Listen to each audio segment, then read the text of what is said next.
Sexto dia. 2 mães e 2 filhos.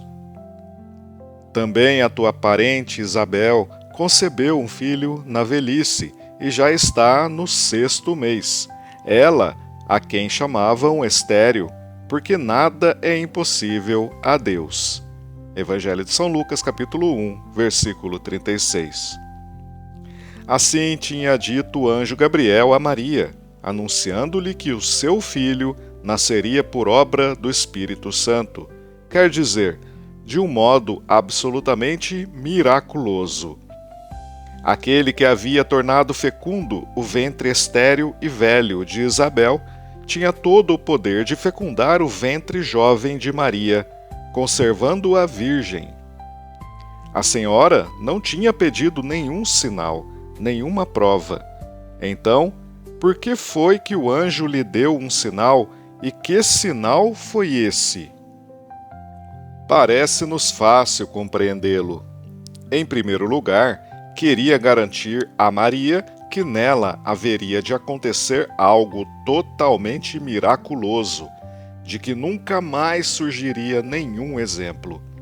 Que uma virgem concebesse por obra do Espírito Santo, permanecendo virgem antes, durante e depois do parto, conforme a opção que Maria tinha feito por inspiração divina. Mas havia um outro motivo, que a muito jovem mãe compreendeu imediatamente. Ao anunciar-lhe a miraculosa concessão de João Batista, Gabriel queria que ela compreendesse que havia uma estreita relação entre aquelas 2 crianças, nascidas ambas miraculosamente, embora de maneira diferente. Tendo esse anúncio tido por mensageiro o próprio Gabriel, enviado pelo Pai. Maria compreende que existe uma ligação íntima entre o seu menino, filho de Deus, e o menino de Isabel. Uma ligação de missão, pela qual Batista será o precursor de Jesus, aquele que lhe preparará o caminho. Então, Maria corre para onde o plano de Deus começou a realizar-se. A cidade da montanha da Judéia, onde morava Isabel, é habitualmente identificada com Ain Carim, a cerca de 7 quilômetros de Jerusalém. Era fácil encontrar caravanas que se dirigissem para a Cidade Santa e às quais poderia juntar-se na viagem, certamente em companhia de algum parente. Pensamos que não terá sido acompanhada por José, seu marido. Aliás, ele teria descoberto imediatamente o grande mistério escondido na sua esposa, e não se explicaria a sua admiração quando ela, 6 meses depois, regressou a Nazaré. O percurso, partindo de Nazaré, de cerca de 160 quilômetros, poderá ter exigido 5 ou 6 dias de caminhada. Viajava-se a pé, um hábito que nós já perdemos completamente. E eis que se dá finalmente o grande encontro, que costumamos identificar com a palavra visitação. Chamo-lhe grande encontro porque não se tratou de uma visita privada entre parentes. No Evangelho, não há lugar para episódios de valor pessoal. O Evangelho é a pregação da Boa Nova, é anúncio da salvação operada por Deus. Não é historiografia. Aqui há desde logo um ensinamento que o evangelista nos quer dar e que tem um valor perene, desde que Maria concebeu o Filho de Deus, fecundada pelo Espírito Santo, para onde quer que se dirija, vai sempre com ela a presença de Jesus e do Espírito Santo. Foi precisamente isto que Isabel sentiu, logo que a sua joveníssima prima entrou em sua casa e a saudou. Não sei que timbre tinha a voz de Maria, mas conheço bem a eficácia da sua presença. Contudo, não é este o único primado de Isabel. Há outros. É ela a primeira que, na presença de Maria, fica cheia do Espírito Santo e também a primeira que exalta Maria pela sua maternidade.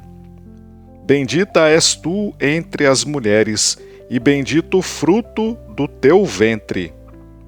É a primeira a reconhecer Maria como a mãe de Deus, ao chamar-lhe Mãe do meu Senhor. É a primeira a anunciar uma bem-aventurança evangélica. Bem-aventurada porque acreditaste. Note-se que toda a Bíblia está cheia de bem-aventuranças. Bastará pensar em quantos são os salmos que começam pelas palavras Bem-aventurado aquele que... E também no Evangelho, que não contém somente as 8 bem-aventuranças do Sermão da Montanha, embora estas tenham um valor programático especial. Parece-me que Isabel tem uma boa coleção de primados. Neste ponto, é claro que os protagonistas do encontro se tornam explicitamente os meninos que as duas mulheres trazem no ventre. João exulta de alegria na presença do seu Senhor, realizando a profecia transmitida por Gabriel a Zacarias, isto é, que o menino haveria de ser santificado no seio materno. E Jesus começa a sua grande obra de santificação. Logo que foi concebido, não é um aglomerado de sangue, como pretendem os assassinos modernos que fizeram aprovar leis assassinas. Já é o Filho de Deus. Trata-se de um ensinamento que todas as mulheres que concebem um filho devem ter bem claro. Depois, há um outro particular e realçar neste encontro de grande valor profético e salvífico, que remete para um episódio bíblico e parece ser uma sua antecipação. Quando a Arca da Aliança, de que Deus tinha tomado posse, cobrindo-a com a sua sombra para indicar a sua presença nela, foi levada para Jerusalém pelo rei Davi, fez uma primeira passagem.